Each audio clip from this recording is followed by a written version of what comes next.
Throughout history, countless creative and productive people have lived differently than most other people.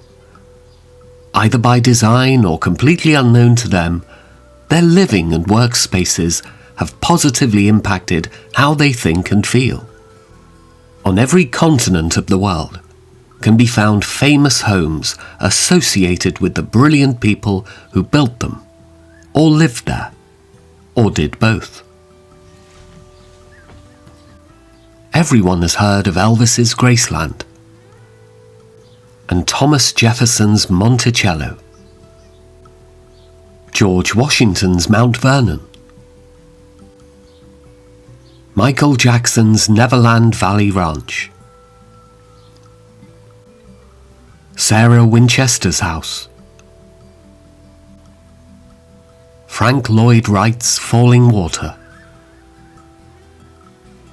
Gianni Versace's Casa Casuarina, William Randolph Hearst's San Simeon, Hugh Hefner's Playboy Mansion, John Lennon's Tittenhurst Park, and so many others. The names of many men and women and their homes are easily recognizable.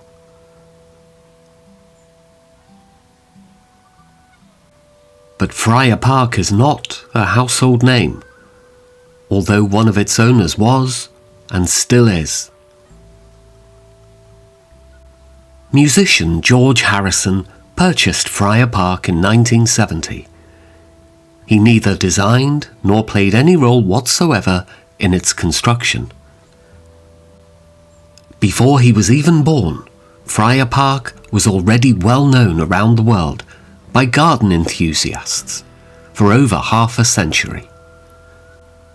Though he did not build it, he did consider himself to be its caretaker, and so that is what he did. He took care of it. He nursed the estate back to health, knowing it would outlive him, and that it would be appreciated in the future as much as it was appreciated in the past. And so back to the past is where we shall go. London in the mid to late 1800s was a world quite unlike the world we know today. Looking at it through a daydreaming filter, it was a time and place where ladies and gentlemen were treated with respect and dignity, while men and women aspired to look and act and be the best they could, and rise above their social ranks through hard work and perseverance. It was also a time where brilliant men accumulated fabulous wealth. One of them was an English gentleman named Frank Crisp. Born in London on St. Crispin's Day, October the 25th, 1843, Crisp was an incredibly successful lawyer who was a partner in the firm of Ashurst, Morris and Crisp. The firm, located for decades at 17 Throgmorton Avenue, is still in existence today. Before and after he made partner, Frank Crisp was the firm's most valuable asset. It was he who personally handled some of their most important clients. It was Crisp, for example, who drew up the contracts for the construction of battleships for the Japanese Navy by Great Britain, as well as the cutting of the Cullinan diamonds.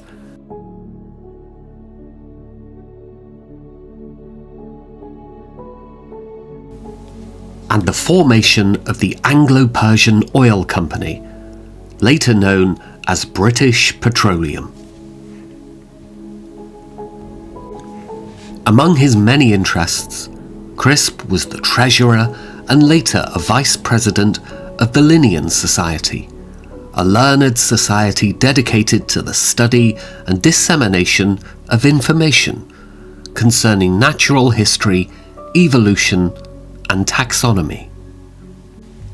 Having been knighted on the 16th of December 1907, Crisp was created a baronet on the 5th of February in the year 1913 for services as a legal advisor to the Liberal Party.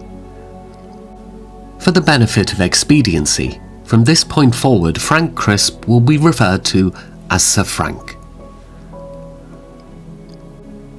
In addition to earning as much as 55% of the firm's profits, Sir Frank also made several fortunes by investing in industries developed from the invention of such things as telephones and electricity.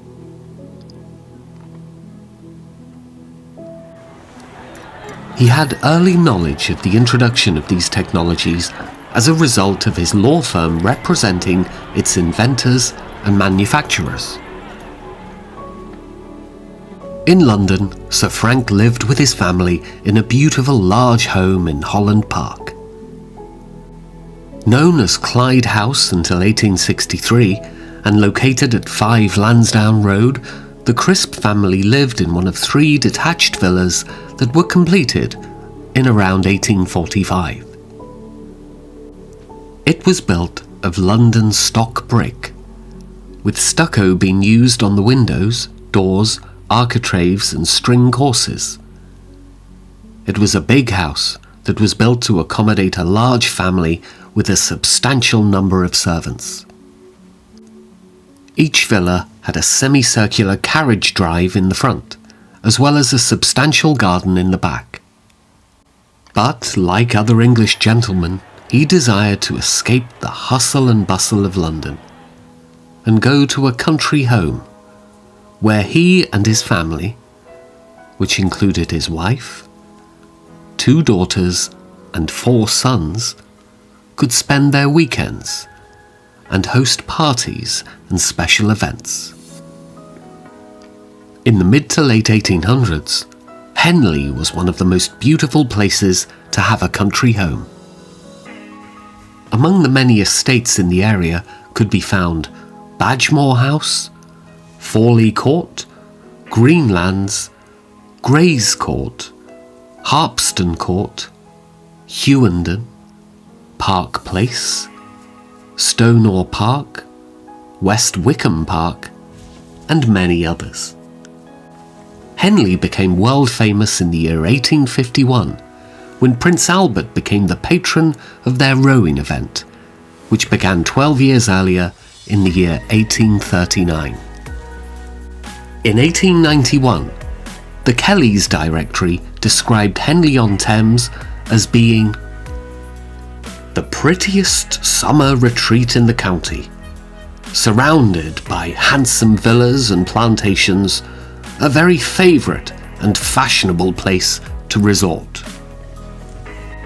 And it is because of its picturesque views and its fashionable offerings and its magnificent homes and gardens and its close proximity to London, so many of its other natural advantages, that Frank Crisp chose Henley-on-Thames to build his country estate.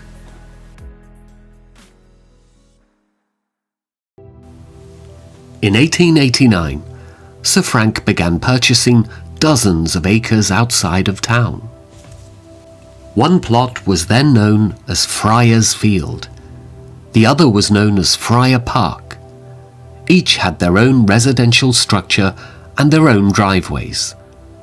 Sir Frank immediately ordered both to be torn down and kept the name Friar Park for the entire property. Though there was never any prior association with any religious order, the names likely referred to the surnames of previous owners. By 1900, Sir Frank had spent £150,000 on Friar Park. That's the equivalent of £20 million in 2020. Interested in hiring the best that money could buy, Sir Frank hired landscape architect Henry Ernest Milner to lay out the grounds. Among Milner's tasks was designing the approach driveway for the horse-drawn carriages and determining its ideal placement in order for visitors to fully appreciate the approach to the house. The driveway designed for Friar Park is a quarter-mile long from the south entry gates to the front of the house.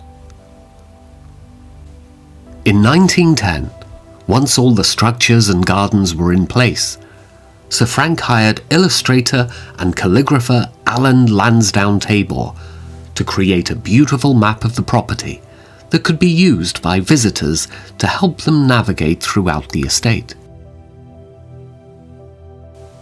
At the time, Tabor was mostly known for designing certificates for assorted businesses and organizations.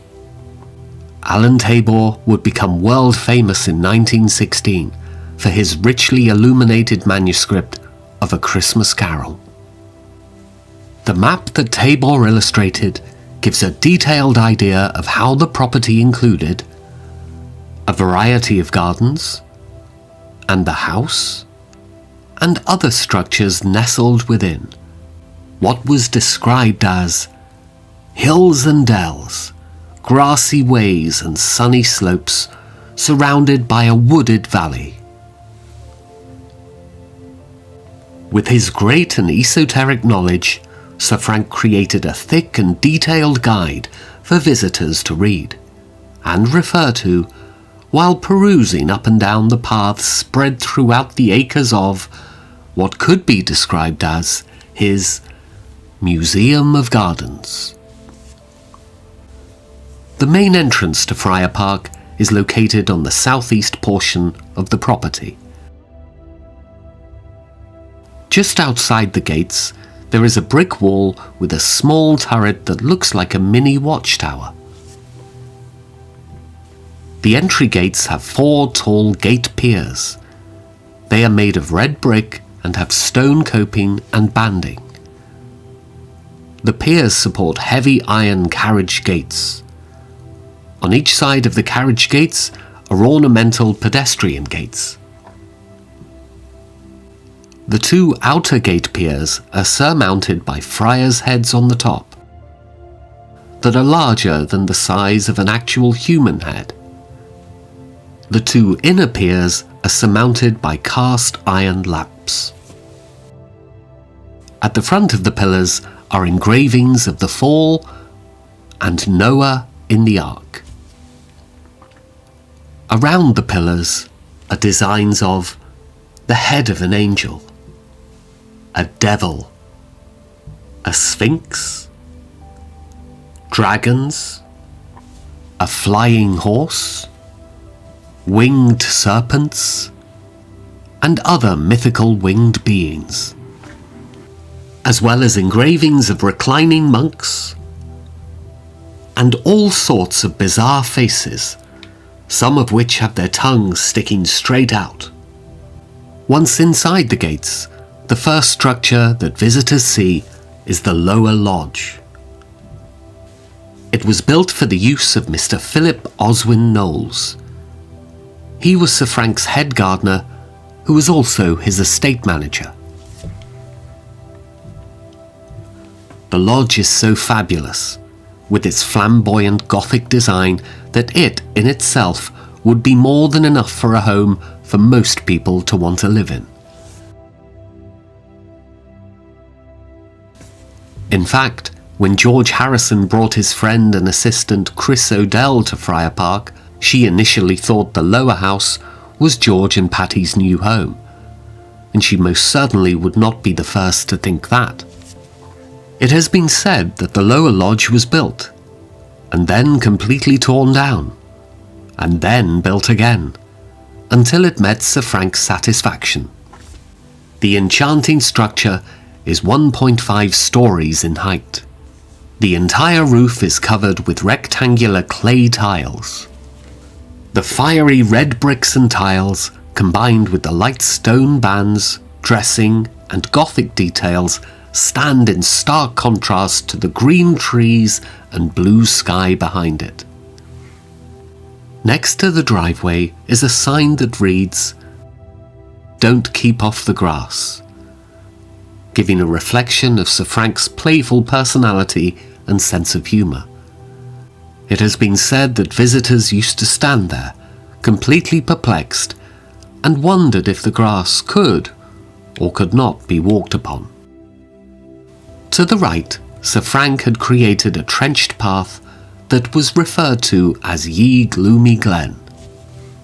Following the tread of dead leaves that steadily led further and further down, visitors quickly found themselves upon an exceptionally shady walk that was overhung with chestnut and other trees.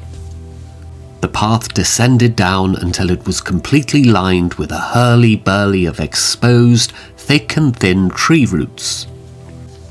Inspired by Capability Brown's idea of what landscape gardening should be, the area known as Ye Alpine Meadow was once filled with trees that were removed, so that the land could be scooped out in order to create a valley to show the scenery to the best advantage. A flower-rich bed was planted within this man-made meadow, which created a natural environment in order for them to flourish. This is one of the many perfect places to picnic at Friar Park. It is here where, on a sun-shining day, one can casually watch the flower petals flip and flutter and flap in the breeze, while one clicks their tongue over sweet puddings and treats. To the right of the driveway can be seen the southern portion of the man-made lake. Closest to the driveway, there was created a bog garden, where irises and other semi-aquatic species of plants and ferns had been planted. To the west was built a stone path that led to Ye Shamrock Garden. Though that sounds like a garden inspired by Irish botanicals, and it may have been once filled with three-leafed clovers, it seems that the name may have been in reference to the fact that the rocks used in its landscaping are not real, but were designed to look very realistic. So the rocks are a sham. On a cliff opposite, a ravine and a bridge was built, and an authentic Japanese tea house. It was featured in the promotional film for GeorgeHarrison's 1976 version of Cole Porter's 1950s hit song, True Love. In the centre of the south side of the perimeter of the property, along Gravel Hill, was built a guest house, known as the Middle Lodge. It was originally approached from a path made of crushed quarry tile, though there is also a pedestrian gate, so it can be accessed from the road. The structure itself was built of red bricks with stone dressings, and cross gables covered with a clay tile roof, in the familiar flamboyant Gothic style seen elsewhere around Friar Park. Each side has arch-shaped casement windows with transoms above, all within elaborate light stone mouldings. Above the entry is a frieze with an engraving that was inspired by the famous French daredevil acrobat Charles Blondin. Mr. Blondin had gained fame as the first person to walk across Niagara Falls on a tightrope. Once GeorgeHarrison installed his recording studio, some of the musicians who recorded there would stay in the Middle Lodge, including the musicians from Splinter.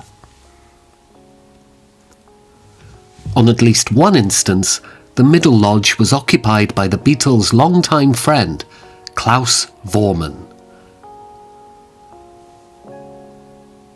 Located to the west of the driveway was placed a large stone, about 5 feet in width. The rocking stone was perfectly balanced upon a much smaller stone below. It was so finely balanced that the application of just a small force caused it to rock without tipping over to any side. To the south of the rocking stone was built a tunnel, so that Sir Frank's family and their visitors could easily walk beneath Gravel Hill and reach the wide open spaces to ride their horses.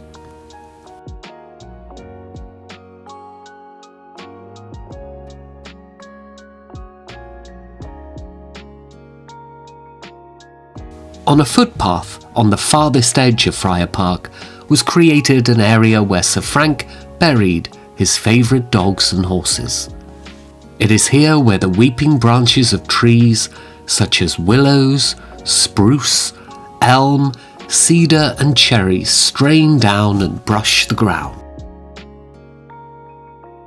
Some of the tombstones were still there when GeorgeHarrison acquired the property in 1970.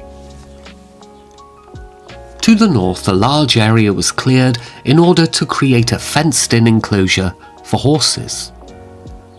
Today, this space contains a swimming pool and tennis court. It is on the east side of the house that one sees that it sits upon the highest point of land on the property.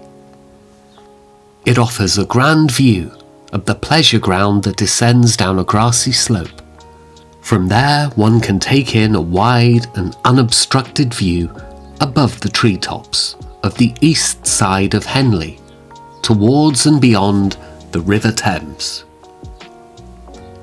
Alongside the house is a gravel path that is roughly 10 to 12 feet in width and runs for roughly 150 feet. On either side of the path are grassy lawns. There is a descending slope that is roughly 15 feet in width. On the southeast side is a semicircular stone staircase that descends down in a slight curvature to the terrace garden. The east side of the house is 3 stories in height beneath the attic, covered with rectangular red roof tiles. It is made up of red bricks and light stone, and includes carvings with mysterious mottos, peculiar puzzles, and enigmatic inscriptions. Along the ground floor can be seen the windows of the original dining room, the library, the study, and large stately drawing rooms that were used for entertaining large numbers of guests.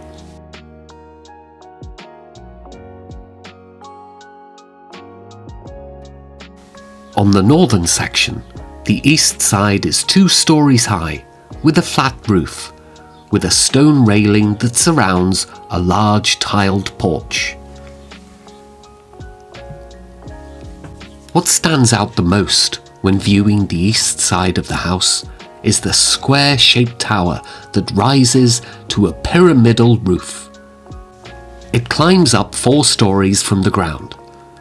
There is an attic above, with narrow windows within the pyramidal shape that is capped with a copper finial.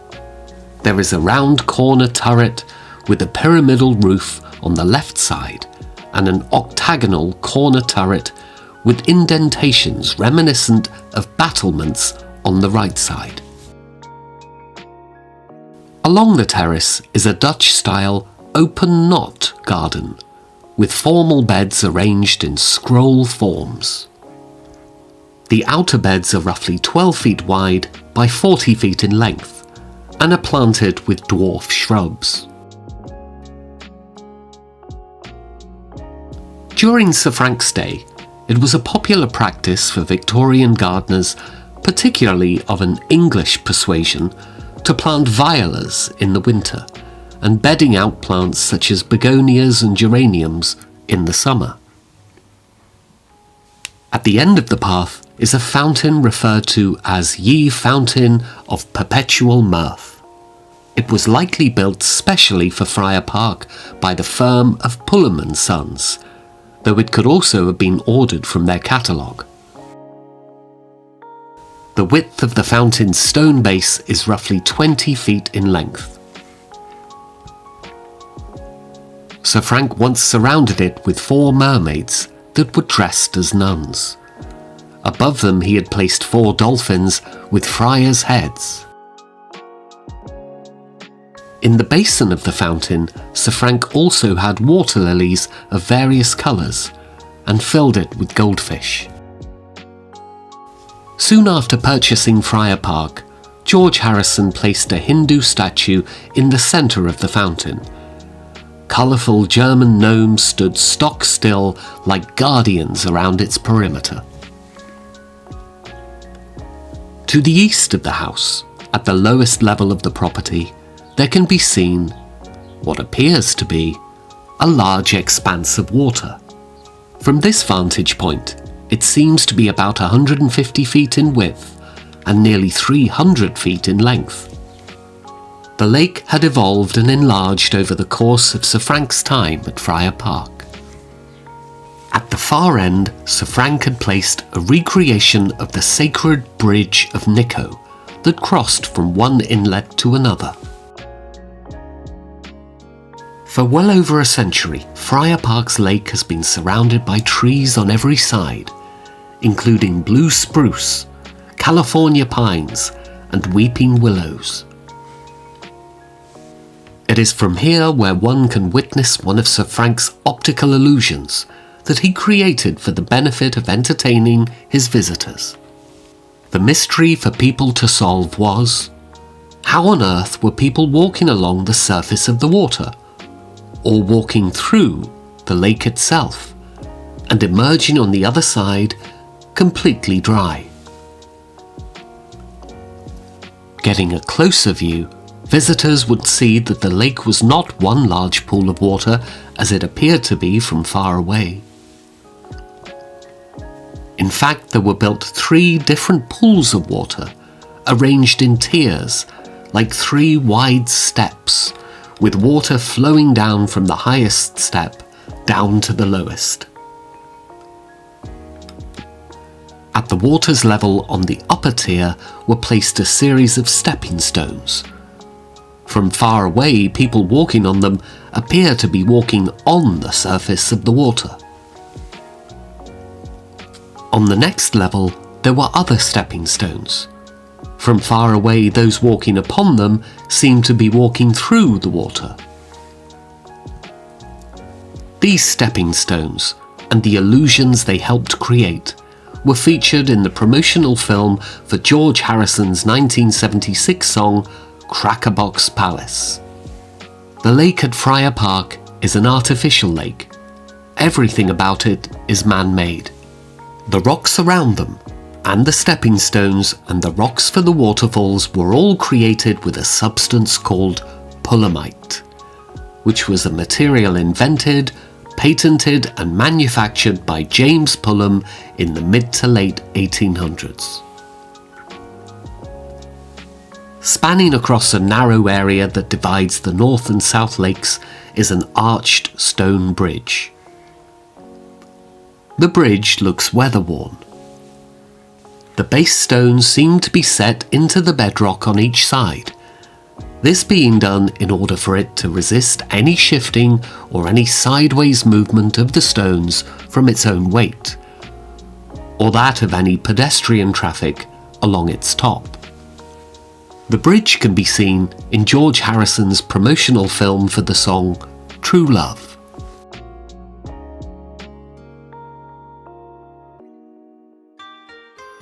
In 1905, Sir Frank's team finally completed the Japanese garden. As Sir Frank pointed out in his visitor's guide, Japanese gardens are not flower gardens. He further added, "Whilst to you it seems impossible that a garden without flowers could be a thing of beauty, yet strange as it may appear to Western ideas, flowers for their own sake do not enter into the scheme of Japanese gardening. The gardener in Japan is not a cultivator of flowers, but a garden artist." This garden was inspired by and was an exact replication of an illustration by British architect Josiah Conder from his world-renowned 1893 masterpiece Landscape Gardening in Japan. During his lifetime, Kondo gained the nickname of being the father of modern Japanese architecture. Just like in the illustration, there are 5 hills in this garden. At Friar Park, Sir Frank's gardeners planted the types of trees that one would find in an actual Japanese garden. 7 of them have symbolic meaning and importance to the design of this garden. The stones were specifically chosen and placed in various parts of the garden that are significant in telling a visual story and were arranged to produce harmony.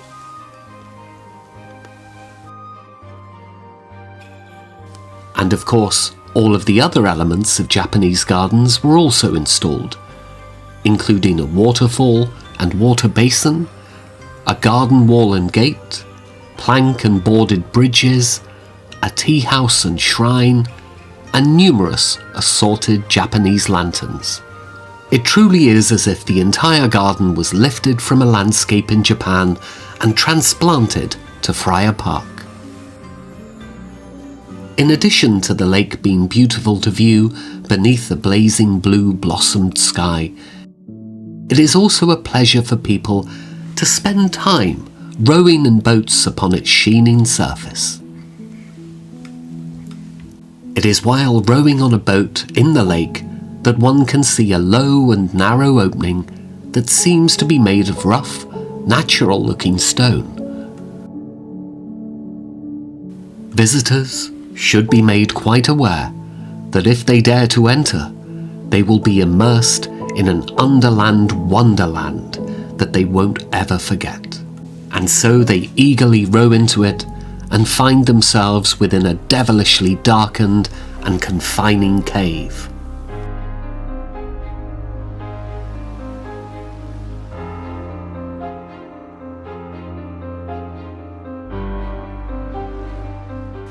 At that point, one continues to row, inch by inch, foot by foot, bit by bit, until the cave widens and is illuminated with a pale blue light, in order to create a replica of the Blue Grotto on the island of Capri, off southern Italy.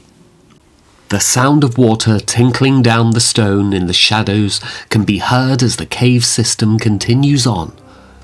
They are filled with stalactites and stalagmites, and underground waterfalls where light twinkles upon the droplets in the shadows.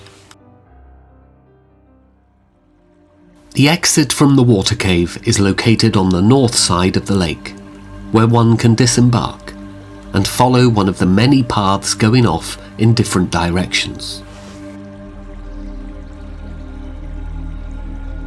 To the north of the lake, Sir Frank's gardeners created a series of medieval gardens that were copies from pictures painted and illustrated in the 15th century. It is from those illustrations that they recreated as best they could raised beds faced with brick or wood, troughs and trellises, fences and palisades, fountains and wells, arbours and pavilions, as well as railed gardens with chessboard arrangements of beds. The Elizabethan garden was laid out from sources in a 16th century book called The Gardener's Labyrinth. All the beds are raised above the ground, with sides of wooden boards. In the lower section, 34 medicinal herbs were planted, and in the upper section, 34 medicinal flowers were grown for their use in medicine and not for their beauty. On the far east side of the property were created a series of herb gardens divided up by assorted paths. All these gardens benefit from sunlight, but often must flourish as best they can beneath the canvas of clouds that cover the area much of the year. Friar Park had 2 gardens with beds that were arranged in chessboard fashion, and each was surrounded either by low trellis work or by boards or bricks. One was strictly filled with plants that had grey and silver tones, such as Japanese painted fern, silver shimmers longwort, dusty miller, licorice plant, and woolly lamb's ears. To the east of that was a garden strictly filled with plants that had blue tones, such as sky blue hydrangea, hyacinth flowers, blue star-shaped blossoms of a borage, and more. On the northernmost portion of Friar Park was Friar Park's kitchen garden. The gardeners grew peas and asparagus and lettuce, and on the other leafy vegetables. On the left side of the path the gardeners grew radishes and celery, and scallions, leeks and carrots. There was also an area to grow broccoli, and potatoes and onions, and cauliflower, lettuce and string beans. Flashes of freshly blooming flowers could also be found at Friar Park. On the northern portion of the property, Sir Frank had created a gorgeous garden where the glossy petals of roses would silently sway in the sunshine.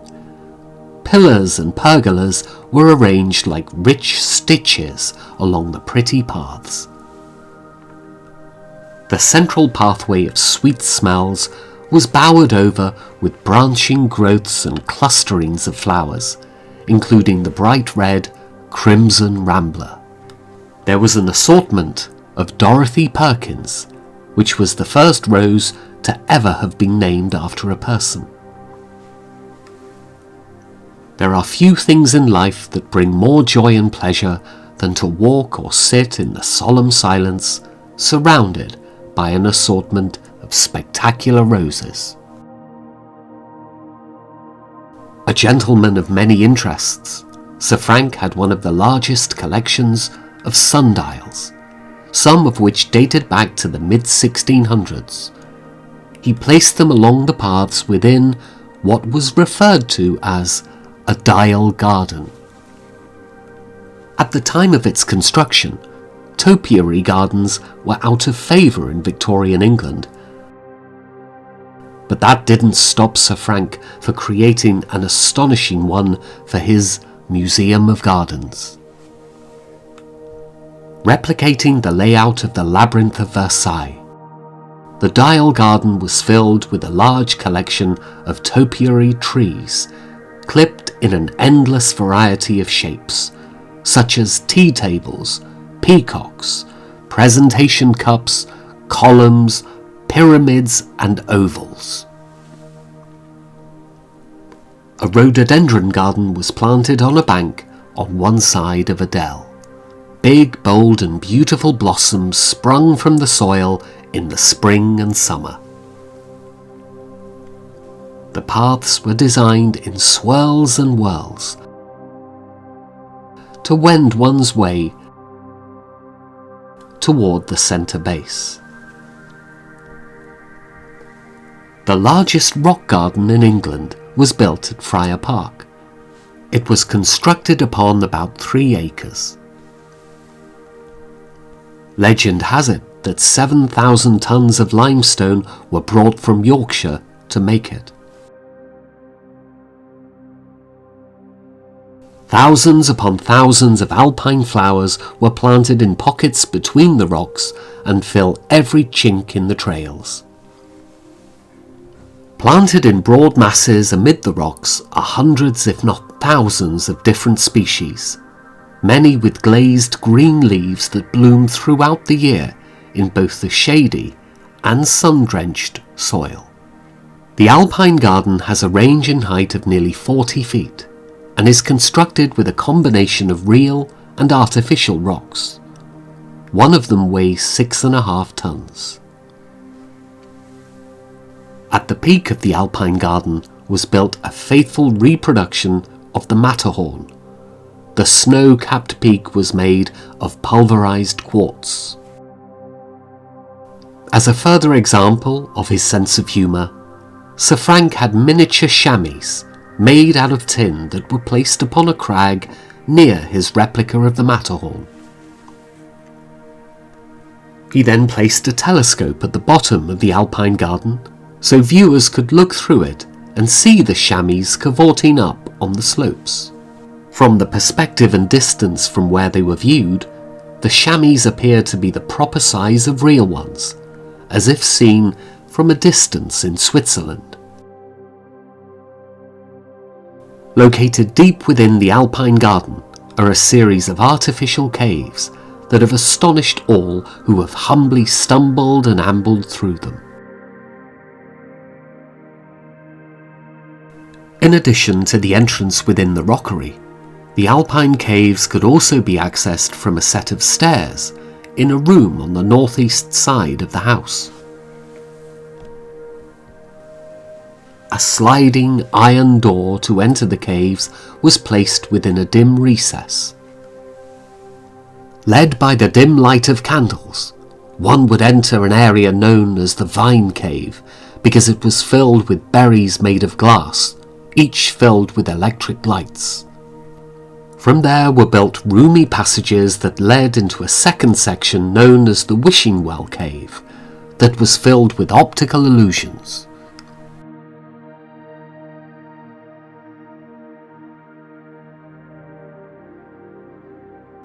The next section was built up to 12 feet in height and 15 feet in width. Guests would go inside only to be mortified to see that it was filled with a collection of what appeared to be human skeletons, that visitors hoped were not real, and probably weren't, but no one knows for sure. The next section was filled with Sir Frank's legendary collection of German garden gnomes that were arranged in a variety of scenes. Sir Frank had the second largest collection of garden gnomes in all of England. In addition to this cave, he also had them dispersed throughout his gardens. In recesses of the caves were placed distorting mirrors that had the direct effect of having the visitors seem as if they had been transformed into gnomes themselves. Soon after he acquired the property, GeorgeHarrison managed to track down many of the garden gnomes and had them returned to their rightful home at Friar Park.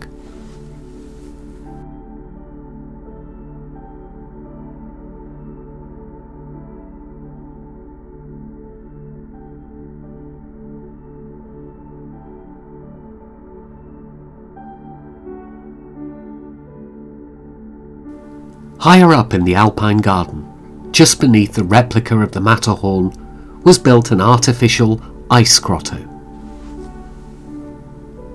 It was reproduced from the one at Grindelwald, in Switzerland.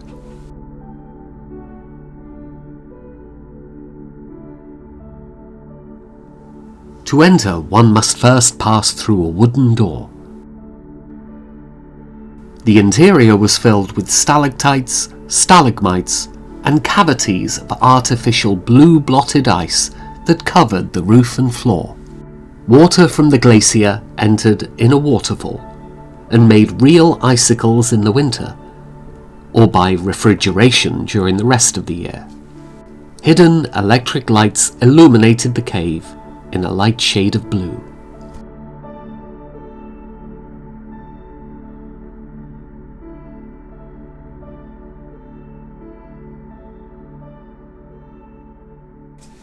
At the base of his man-made mountain, Sir Frank had installed a miniature Swiss chalet, where guests could enjoy the scenery from below. At the bottom of the mountain, the waterfall fills a precious pool, where fragrant lilies could frequently be found floating upon the sparkling surface. On the northwest side of the house is a wide driveway designed to easily allow Sir Frank's guests to enter the ballroom. It is also on the northwest side where servants would enter through the kitchen and the scullery. To the west of the house was built a structure that held offices and storage for the gardeners. In the centre is a clock tower with a specially designed wind vane. The tick-tock of the clock in the tower follows a medieval example, with signs of the zodiac in the place of the usual figures on the face. Among the inscriptions is, "Yesterday, today was tomorrow. Tomorrow, today will be yesterday."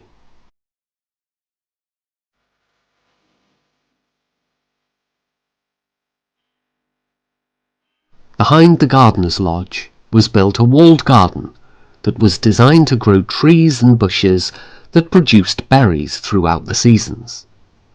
To the west of the house, Sir Frank had over a dozen glasshouses, where his gardeners cultivated peaches, orchids, and cataceous plants, and other decorative and flowering species. Because Sir Frank loved optical illusions and how the human mind perceives objects, he had a great deal of fun growing plants that looked as if they had human-like faces. He also enjoyed bringing guests into one of the glasshouses that was filled with carnivorous plants. It was there where he razzled and dazzled visitors when he would lead them to watch him feed his plants little insects. One of the glass structures included an aquatic house filled with assorted lilies. Another glass house was filled with a sunken fernery. Located along the western perimeter of the property was built a large hedge maze that offered hours of entertainment for guests. On the southwest portion of the property was built a structure known as the Upper Lodge. It was built by Sir Frank for the driver of his horse-drawn carriages, who was proud to be allowed to take care of the other horses on the property. This Upper Lodge has the similar flamboyant Gothic architectural design style as the other lodges. Like the others, the Upper Lodge has multi-cross-gabled roofs, covered in rectangular and fishtail-shaped clay shingles. There is a trio of very tall and thin chimneys that are designed in a symmetrical pattern with coloured cut bricks. A decorative eave moulding runs along the steeply pitched gable roof. The spectacular mansion that Sir Frank built for his family is located at the end of a curved and ascending broad drive.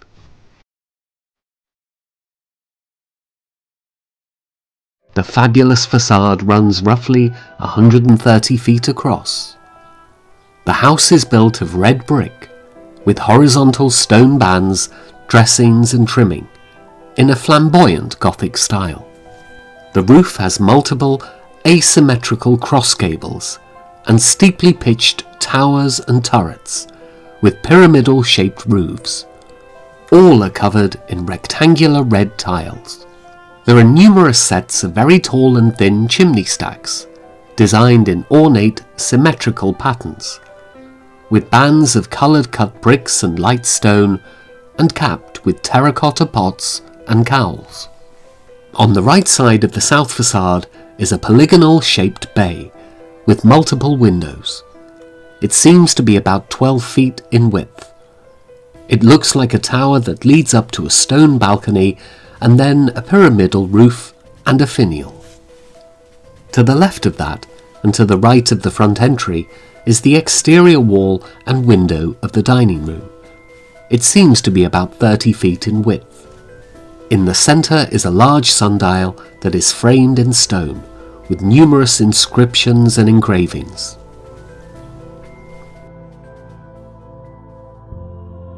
The house's main entry is on the south side, but there are also entry doors on the northwest side for servants and guests. From here could be seen horse chestnut trees, beech trees, oak trees, a large spreading cedar, a sycamore, Scots pine, maritime pine, as well as rhododendron, blackberry and wild rose bushes. When the house was completed, there were 25 bedrooms, a ballroom, a drawing room, a dining room, a library, a study, a kitchen, a large hall, as well as numerous rooms for servants and storage. The entry to the house is dramatic and theatrical.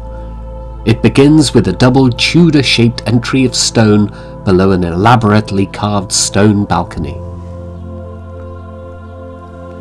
At the sides and on top of the stone entry are 6 reptilian gargoyles, looking down upon all those who enter. Below that is a terracotta hood mould that surrounds the entry to the exterior hall. Outside the main entrance is a carving of a friar holding a battered frying pan. The caption is, "Two Holy Friars." Over the entry is a chronogram that reveals the year 1895 to signify the date that the house was first occupied. It translates to, "Welcome, friends, as many as wish to enter. Come in peace. Eat, drink, live merrily, in peace depart." To enter the residence, one must pass through a vestibule that is 20 feet in length and 10.5 feet wide. On the floor of the porch is an inscription written in Latin that translates to, "Tell not all you know. He who tells all that he knows often tells more than he knows." Once inside, visitors were encouraged to use one of the 2 scrapers with brushes. Each represented 2 friars engaged in a tug of war. Sir Frank had installed an electric bell that was operated by a movable piece of malachite in the mouth of a marble friar's head.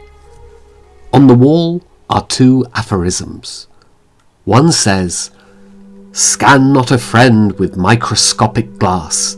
You know his faults, then let his foibles pass." The other says, "Life is a long enigma. True, my friend. Read on, the answer's at the end." GeorgeHarrison made some minor alterations to these aphorisms for the benefit of incorporating them into song lyrics.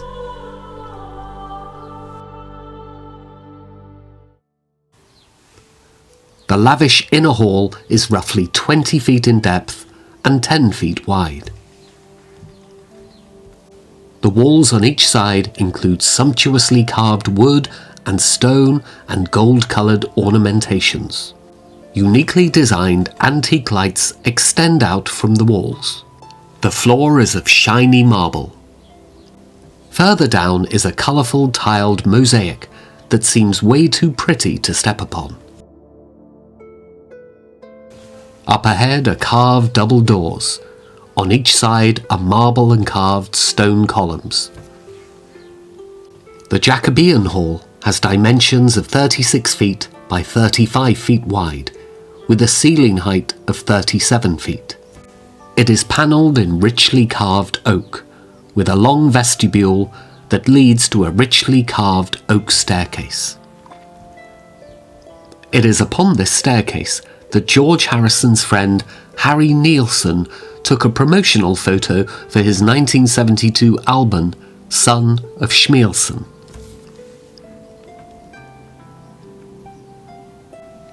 Under the stained glass windows is a 20-foot-high fireplace. On it are 2 panels which represent the following lines from Tennyson's 1850 poem, Ring Out Wild Bells. They are as follows. Ring out the old, ring in the new, ring out the false, ring in the true. GeorgeHarrison was inspired enough by these lines to include them in his 1974 song, ding dong, ding dong. At the top of the staircase is a gallery on the floor above with doors to chambers of various sizes.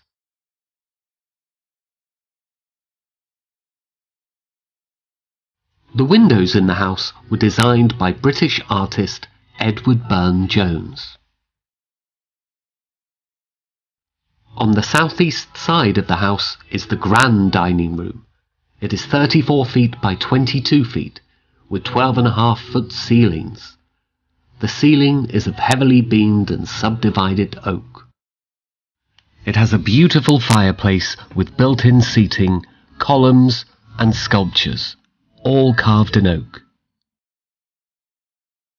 Next to the dining room was built a library and study. Soon after George and Patty moved in, they built an additional kitchen here since it was closer to the main living spaces than the original one on the far end of the mansion, that was originally built for the use of servants. At the end of the hall are a pair of carved satinwood doors. On the other side is a double drawing room. When Friar Park was first built, it was used as the ballroom. The dimensions are 42 feet by 23 feet. There are 3 recesses. The 13-foot high ceilings have been painted like a summer sky, with small fluffy clouds and birds sitting in the branches of honeysuckle. There are also paintings of cherubs. Perhaps few elements of the interior reflected Sir Frank's sense of humour more than the light switches that were designed in the shape of friars' faces, with the light switches being the location of the noses.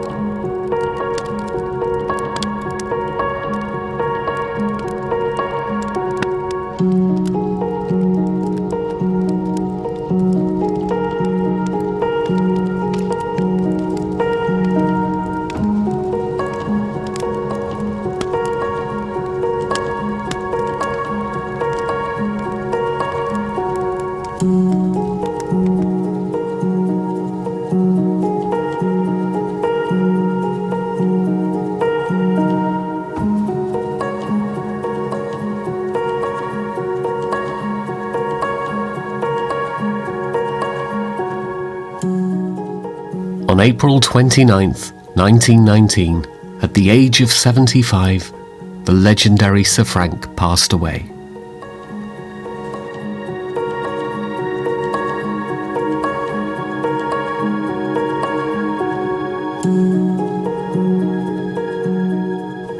The funeral took place at the parish church of St. Mary the Virgin in Henley-on-Thames.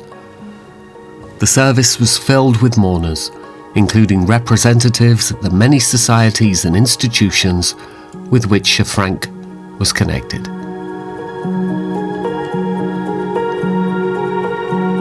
Sir Frank's grave is marked by a pillar in a very prominent position at Fairmile Cemetery.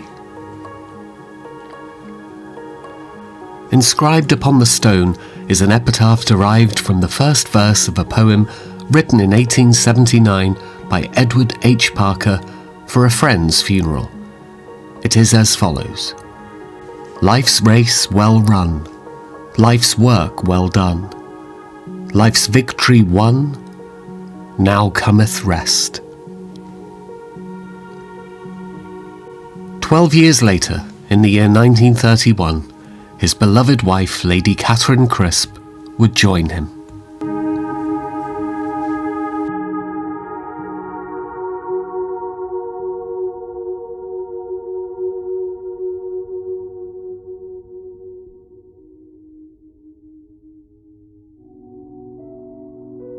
The world that humankind built has dramatically changed since 1919. But yet, the world Sir Frank created has in many ways remained the same.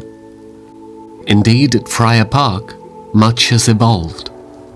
Countless plants have died, countless plants have grown. Many are descendants of those that were here previously, and some that are still here today. Many acorns have grown up to become great oak trees. That is the way of nature. The fragrance of the flowers still lingers in the air in the gardens, though they are not the same flowers that Sir Frank had planted. It's as if their spirit remains. Just like the spirit of Sir Frank Crisp, there is no doubt that he still saunters up and down the storybook streets of Henley-on-Thames. He still ambles through his alluring abode. He still strolls through his grand and graceful gardens. That is because Sir Frank's presence is so powerful that it is everywhere. He is everywhere. All the trees, and all the bushes, and all the flowers, and all the stones, and every drop of water at Friar Park exists today because of what Sir Frank envisioned in the late 1800s. Look around in every direction at Friar Park. Sir Frank's spirit is in the trees. It is in the leaves of all the plants. It is in the flowers. It is in every blade of grass. It is in every drop of water. It is in the fragrance of the flowers. It is in every harmonious inch of every pretty path that leads in every direction. Sir Frank's spirit is even in the air one breathes once they pass through the gates off of Gravel Hill.